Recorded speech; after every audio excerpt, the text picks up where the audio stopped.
guys, I'm Soda here back here to do another movie review, and today we will be reviewing Saw 2. Now, Saw 2 is not directed by James Wan. James Wan never even directed any of the Saw sequels, so now it's directed by someone named what was his name? It's not Lee Winnell, but I think maybe Lee Winnell was involved with this because he was later involved with Saw 3 too. I'm trying to think of that guy's name. I know his name. Oh, Darren Lynn Bousman. Yeah, Darren Lynn Bousman. Yeah, that's his name. Yeah, he directed this movie, and yeah, it's this, as you guys may know, Saw 2 is the sequel to the first Saw, and it came out just 1 year later. And that's the same with every single Saw sequel. Is they all just came out just 1 year after the previous one, except for Jigsaw and Spiral. So, yeah. Now, do I like Saw 2? Yeah, I like Saw 2, but I don't love it, and I think I like the first one slightly better, but this one was still pretty good though. Like, this one's good, but it's definitely one of the no, not the one of the weaker ones. I actually like this one, but I'm saying like one of the weaker ones of the really good ones, you know? Yeah, but it definitely be somewhere top 5 favorite Saw movies or something like that. But yeah, I really enjoy Saw 2. The story's pretty interesting and pretty easy to follow. Like 8 people are trapped inside a house and they're breathing in toxic air, and they have to find an antidote that's stored around in like rooms of the houses, but they're all put in traps, like these very painful traps that they have to go through to get the antidote. So yeah. Um, Anything else I should say? Yeah, and that's a very simple story to follow, and I really like that. That's what makes Saw 2 pretty good. And the characters are pretty good in my opinion. Like, I actually like a lot of these characters. I mean, there are a couple that don't really have any like character development, but I'll get to them. But other than that, the story's simple, and I like the whole story of the cops and the SWAT team like already finding Jigsaw, but he already has a trap set, and he has them watch it, and he's like, if you kill me, you kill them, or something like that. And like they can't kill him or take him in because he has cancer too. So yeah, and in this movie you see a lot more of Jigsaw with what his personality is, who he is, why he does what he does. And yeah, and that was really cool about this movie too, was seeing a lot more of Jigsaw and seeing like a little bit of his backstory too. And I really like that a lot about this movie. And when we get to, yeah, we don't learn about Jigsaw. We learn a little bit about John Kramer in this movie too, which is cool. And that's his real name, in case you guys didn't know. Oh, and this review will contain spoilers, so if you haven't seen this movie, then leave this review. What else was I gonna say about Saw 2? Okay, let's get on to the characters to this movie now, which there are 9, or yeah, there are 10 major characters in this movie. I won't be able to remember all their names, but I know of the main character, Eric something. I know his name's Eric, so yeah, him, the main character, he was cool. I mean, he was cool, but like you can so tell that he's not much of a good person, and why Jigsaw is testing him and all of that, because he is he would frame innocent people, like he would put innocent people to jail, and all 8 people that are in the Jigsaw that are in the house are people he set up. So yeah, and he's making him watch it, and he has the little game where he's like, just sit down and talk with me, and you'll find your son in a safe and secure space or something like that, or like a safe and secure facility or something like that. And yeah, he just has him talk to him, and like that's supposed to be the game. It's just him talking to him. So yeah, but then like he takes the game to the next level towards the end of the movie. Um, Anything else? And yeah, Jigsaw is super wise in this movie, which is what I like. Like, he's super smart. He's literally like the crazy Einstein, as I like to call him. So yeah, he's a fucking genius, and the fact that he even planned all these movies out is just genius. So yeah, John Kramer. Let's talk about him now. John Kramer is really cool, and Yeah, I love John Kramer, and like his little jigsaw Billy puppet was cool. Like the fact that he even loves to set these traps on, and he just doesn't do them on people who he doesn't do it on innocent people. He does it on people who are suicidal, or who are criminals, or like druggies or prostitutes or something like that. Yeah, basically suicidal people are those people. Anything else I should say? And he even says like, I've never killed anyone. It's usually up to the victim's decision. So he finds ways for victims to kill themselves. Yeah, but so yeah, Jigsaw, he was really cool in this movie, and what's his name? Tobin Bell, he does an outstanding job with Jigsaw. Like, he's the best part of every single Saw movie is him. Like, his performance as Jigsaw, he is perfect as Jigsaw. Like, no one else could have played Jigsaw as good as Tobin Bell. He was amazing. Um, Anything else I should say about Jigsaw? I think that should be it. But then we get on to the other characters in the house. Daniel and Amanda and what's his name? Xavier and I forgot the other girls' names, but I'm sure it'll come to my mind. But Daniel, he was a really cool character too. How he's trapped in the house only because Eric Matthews, yeah, that's his name. Eric Matthews is his father, and that's the only reason he's there. And what else? And also he was also there because I think he was caught like stealing in the beginning or something like that. It was something like that because like he was in the police station, but like he's in the trap with them, and you really feel bad for him because he's the youngest of them all, and like he has like so much ahead of him. Like he can't die right now, and he's the main character's son, so you feel really bad for him, and he has a strong connection with Amanda too, which I liked a lot. And I know he's a lot younger than Amanda, but yeah, I shouldn't get to that, but I'm just gonna say that like they honestly seem like they could have like, I don't know, dated. Yeah, because of how close they were in the movie, but like I like their bond though.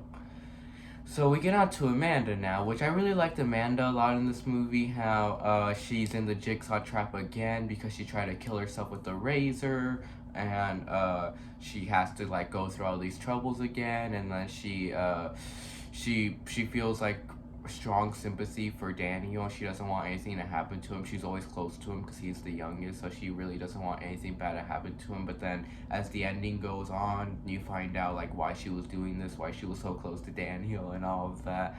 And I felt really bad for Amanda when she got thrown into the needle pit by Xavier. That shit was fucking messed up. Yeah, that and I yeah yeah, I felt really bad for her how she was getting all those needles on her. It was that seemed very painful. And literally that wasn't even her trap at all. That was fucking Xavier's. That guy was a fucking douche. Yeah, and what else was I gonna say? Oh yeah, and I also like how Amanda, she's also used to like how the games are played too, and she tells everybody like how the games are, and like she's like, you have to follow the fucking rules and all this stuff. Yeah, and so those scenes were cool. So yeah, Amanda was really cool, but I'll get more to her once I start talking about the ending. But you can so tell she also hates Eric Matthews like everybody else in the house too. And then we get on to Xavier.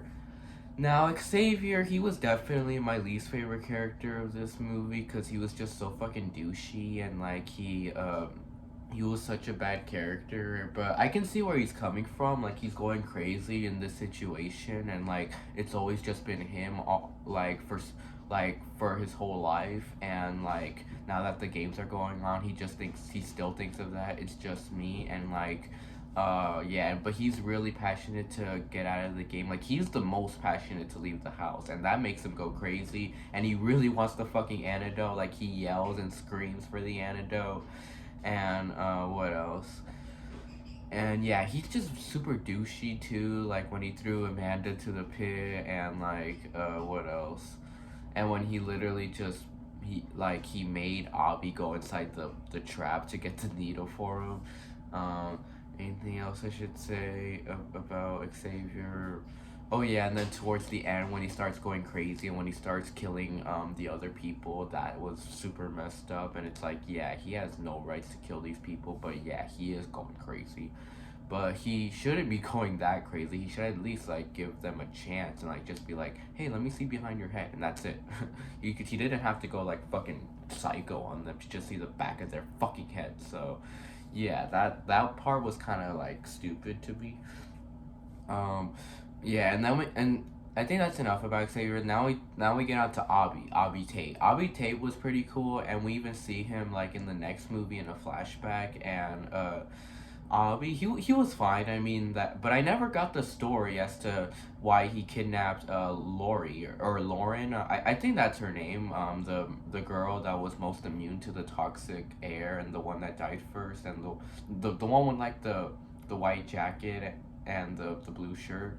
Yeah, I think that's her name was Lori, and he he was the one that kidnapped her and brought her there. But they never really go much of what that was, like why he did that. Was he a part of the game? Like what was that all about? Like they never even like mention in the next one either that if he was a part of the game or something like that. So yeah, I never got that whole part of the story with him, but that part with him with the furnace, like the fire furnace, that was pretty dark actually. That was brutal. Where he had to get the antidote, and he got one of the antidotes, but it was on one of the switches, and then he pressed it, and then the switch closed the door on him, and then he started burning and all of that, and that was pretty dark. And he literally could have like gotten saved if he listened more to the radio that the devil can help you out. And there it was, the devil had the switch to turn off the fire, and he literally could have just done that.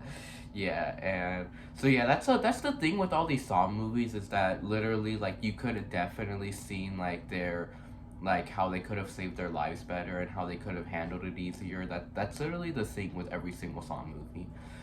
What else was I gonna say? I think that should be it about Avi, but he was fine. And then we get on to this other girl. She was a prostitute. I think her name was Addison, or something like that. Yeah, I think her name was Addison. And with her, she was a prostitute, and she really wanted to get out of the situation too. And she also had a really dark trap in this movie too, where she got her hands stuck in like the glass. Like it was like there was an antidote in a cube, and then there was like these little glass things to put in there, and like her hands, her whole wrist got stuck on there, and that looked very very painful. And the fact that nobody even helped her was so sad. So yeah, and then Addison I think even shows up in Saw 4 for like a little cameo or something like that. Um, what was I gonna say? And I like how the Saw movies do that. Is that they always bring back the people from the previous movies into flashbacks to show how Jigsaw knew them. I think that was very like creative to show. But I'll talk about those movies once I get to those movies. What else was I gonna say about Addison? I think that should be it. But she seemed kind of nice too. Um, and then we get on to I think that's all the major characters besides Lori, where she didn't really have much besides that you felt really bad for her 'cause she was the most immune to the toxic air. And there was this other one too. He was like a chubby one. He was a chubby guy, and he got his eye blown off by a gun on the door, and that was pretty messed up. Oh wait, there's another guy too. I forgot his name, but he was African American. But at first you didn't really see much of him, but then once you got to the ending, you felt really really bad for him because there was this whole emotional scene with him where he was like, I have to get out of these doors because behind these walls, like I have enemies behind these walls, and if they can't find me, they're gonna get whoever's closest to me, my family. Don't you understand? I need to get out of this situation as much as you do too. And you feel really sad for that guy, and I felt really sad for him too. And then even Xavier killed him right after he just said that. That was fucking messed up. Yeah, that guy was a pretty good character. I would have loved to have seen more of him, but he died, and that was pretty sad. And I think that's all the characters to this movie. So yeah, the characters were cool in this movie. Any other traps I should talk about in this movie? I think I basically covered all the traps in this movie. But all the traps were creative. Oh yeah, I forgot to talk about the opening scene, the opening trap with the mask the scalpel with the key in behind the eye. That was a pretty dark trap actually, and the fact that Michael couldn't even like dig in because it was so fucking painful, and that would have, I don't even think he would have even gotten the chance to take the key out, even no matter how much time he had. Yeah, but that was pretty dark, and then the mask closing in on his head, that looked pretty. That looked really well actually, and the fact that like blood, so much blood was coming out, that looked pretty gruesome. Yeah, and a lot of people say the Saw movies are like the most gruesome franchise ever, which I would say it's the second most gruesome franchise ever because it doesn't really make me squirm or anything like that. Like I do feel bad and I'm like, oh wow, but I never go like, oh no, like I don't know, they never make me go like that. The only movies that make me go like that are the Final Destination movies. I feel like those movies are a lot more gorier than these movies. So if you guys see Final Destination but have never seen Saw, I would recommend Saw. Saw is not as bad as Final Destination. Um, Anything else I should say about this movie? Any other traps I should talk about? Okay, let's talk about the ending now. Now the ending was really cool where Eric Matthews broke off the game and like he was seeing that Danny was getting into a lot of danger and then he really wanted Jigsaw to take him to the house. He's like, take me to the fucking house, and he's beating the shit out of him. He's breaking his fingers, like he's throwing him all across the room. He doesn't even care that he has cancer. Yeah, those parts were, so yeah, that part was pretty cool. And then Jigsaw was like, "Game over. I'll take you to the house." And so he takes him to the house. But while he's taking him to the house, Xavier is chasing after Amanda and Daniel, and they're trying really hard to like get away from him. But then they see that there's a door under the safe that has the needle. So they go under that door, and then under that door is the tunnels from the first Saw, and then they end up coming. They end up going across the bathroom from the first Saw, and I thought that was really cool. Actually, how we go back to the same setting as the previous one, that was really cool. And they see everybody's corpses, like they see what's his name, Adam's corpse, Zeb's corpse, like, and they even see Lawrence Gordon's foot. Yeah, and yeah, that part was really cool, and the fact that even like Xavier was so close to killing them, but then they were like, "What about your number? You have to see what your number is." And then he scratches his neck, like he peels off a part of his neck just so he can see his number. He's really going that crazy. And then this part was really cool when Daniel got the hacksaw and stabbed him across the throat. That was pretty cool. And I love the twist to this movie. The twist to this movie is amazing, where Eric Matthews goes to the bathroom and then he finds out that the game, and then all the cops find out too that the game that they've been watching was literally just a recording of the game of the day before. Like it wasn't even happening now as they were watching it. It was happening the day before. And when Eric Matthews went to the house was fucking empty and no one was even in there. So yeah, that was pretty scary. And the fact that Eric Matthews went to the bathroom and then Amanda drugged him with the antidote, and then you find out that Amanda was Jigsaw's apprentice, that she was like pulling the strings throughout the game. She knew what was gonna happen. She did all this for Eric Matthews to trap him and kill him. Yeah, that was a really cool twist where we find out Amanda was the killer. That was like, I did not see that coming at all. I remember the first time I watched this movie, I was like 12, and I did not see that coming at all. That was really cool. And what else? And yeah, that was creative how we got the game being a day before, like the cops go to the wrong house. So yeah, and then that was really cool when Amanda's like game over and closes the door on Eric Matthews, and then he's yelling, "I'm gonna kill you, you fucking bitch!" And like while he keeps yelling that and yelling that, and while he's yelling that, the final shot of the movie is Jigsaw smiling and he's all beat up. So yeah, very dark ending. So to rate this movie, I think I'll rate it the same grade as the first Saw, but then again, I did hate Xavier a lot, so I'm probably just gonna rate this movie like a solid B. But it's still a pretty good movie, and I highly recommend you guys check this out. So yeah, bye, and see you all in the next review.